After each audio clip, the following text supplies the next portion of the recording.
Pemirsa, bertemu lagi dengan saya, Suyud Mujirno, dari Kota Salatiga, Jawa Tengah, Indonesia. Kisah yang akan saya sampaikan ini menceritakan bagaimana para mahasiswa terbiasa dengan pemunculan makhluk halus di rumah di mana mereka biasa berkumpul. Kejadian yang saya laporkan kali ini bersumber dari Dr. Randes Suyitno, Magister Pendidikan, alumni Institut Keguruan dan Ilmu Pendidikan Negeri Semarang, jurusan Bahasa Sastra Indonesia. Sekarang perguruan tinggi ini, IKIP Negeri Semarang, sudah berubah nama menjadi UNES, Universitas Negeri Semarang. Saat itu, Suyitno selain aktif berkuliah, juga aktif di grup Titer SS IKIP tersebut bersama anggota Titer. Mereka sedang sibuk berlatih untuk persiapan pentas, baik siaran di RRI Semarang maupun rencana pentas lintas provinsi ke Padangan, Bojonegoro, Jawa Timur, ke Cepu, Jawa Tengah, dan kembali lagi ke Bojonegoro di Jawa Timur. Meski mayoritas anggota grup Titer ini jurusan bahasa Indonesia, bahasa Inggris, dan bahasa Perancis, mahasiswa dari Fakultas Matematika maupun Ilmu Pengetahuan Alam juga banyak yang mengikuti. Bahkan dari jurusan teknik juga ikut bergabung. Mereka berlatih rutin di gedung kemahasiswaan kampus Satyagraha yang ada di kampus IKIP Semarang. Banyak anggota Titer SS ikut latihan setiap hari Minggu.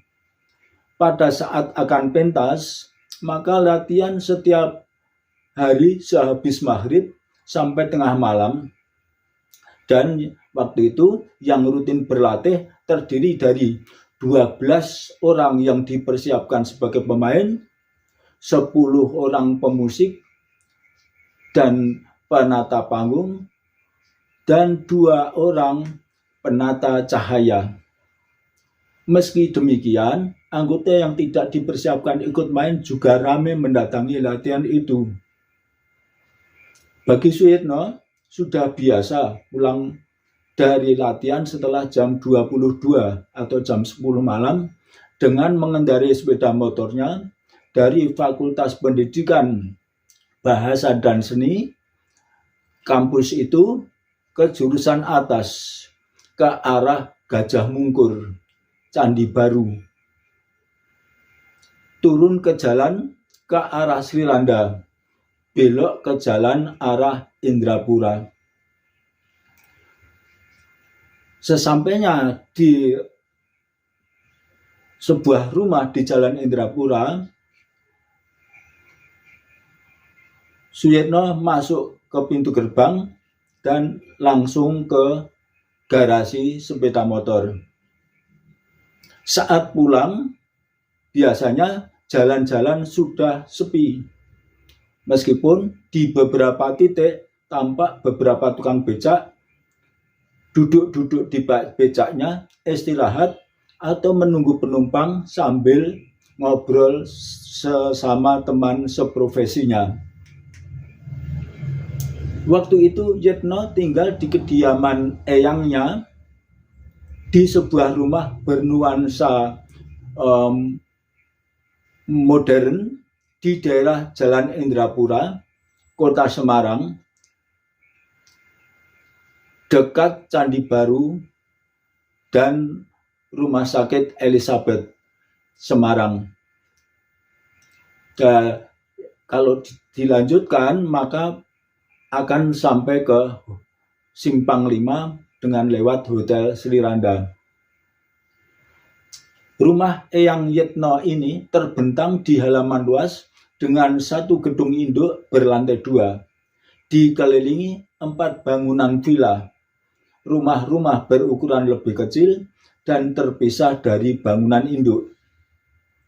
Tempat parkir sepeda motor dan dapur juga terpisah dari bangunan induk. Antar bangunan dihubungkan dengan jalan beratap atau door loop. Bangunan induk dan villa-villa itu hampir setiap hari menjadi pangkalan mahasiswa dari berbagai jurusan sekampus dengan Yitno, terutama teman-teman dari grup Titer. Tahun 1986-an, sepulang dari latihan Titer, jam 00.00 tengah malam, Yitno langsung ke garasi untuk memarkir sepeda motornya. Begitu pintu garasi dibuka, Yitno terkejut. Tepat di tengah garasi tampak seperti seseorang terbungkus serba putih. Ternyata sesosok pocong berwajah putih berdiri diam seolah memperhatikan dia. Pandangan Yitno seperti terhipnotis, tidak bisa mengalihkan pandangannya dari si pocong. Entah selama berapa detik atau menit, begitu sepeda motor distandar, pocong itu menghilang tanpa bekas, tanpa bau, dan juga tanpa suara apa-apa. Yitno segera berbalik badan, keluar dari garasi, mengunci garasi, dan langsung bergegas ke bangunan induk. Penampakan pocong di lingkungan rumah itu bukan satu-satunya gangguan bagi para penghuninya. Di bangunan induk sering terdengar suara gedebak-gedebuk, tetapi tidak terlihat wujudnya orang yang berjalan atau berlari.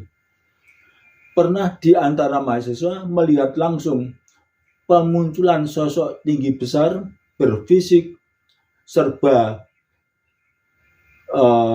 hitam, berbulu lebat, berjalan bergegas di tengah bangunan induk disertai bunyi gedebak-gedebuk. Pemunculannya tidak terpancang waktu, jadi tidak waktu tertentu, bisa muncul siang hari, sore hari, atau malam hari. Tetapi bagi yang sudah biasa berkumpul-kumpul di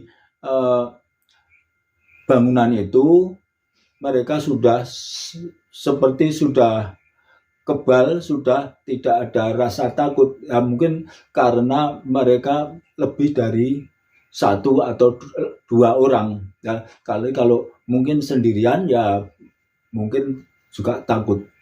Demikian yang saya sampaikan kali ini.